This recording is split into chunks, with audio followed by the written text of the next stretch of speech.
मी हे करेन, I will do दिस, हे केलं जाईल, दिस विल बी डन.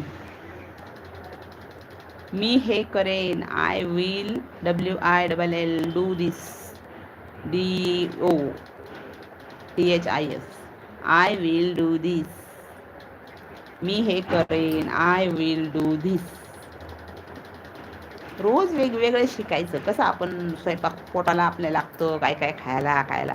मग आपण म्हणतो बाई आता संध्याकाळी काय करायचा, रोज रोजची भाजी चपाती, डाळ चपाती खाऊन, वरण भात खाऊन कंटाळा आला, आता वेगळं काहीतरी बनवू, चमचमीत असं काहीतरी बनवू, स्वीट बनवू, हे बनवू. किती आपल्या डोक्यात येतं, कारण आपण स्वयंपाक करतो म्हणून आपल्या डोक्यात तेच येतं. बरोबर आहे का नाही? तसंच रोज आपण पुस्तक वाचायचं. रोज कुठलं पुस्तक वाचायचं, रोज पुस्तकातल्या कुठल्या गोष्टी छान छान घ्यायच्या, हे आपण ठरवायचं. म्हणजे आपला माइंड आपोआप सरळ व्यवस्थित फ्रेश राहतो. आता मी हे करेन.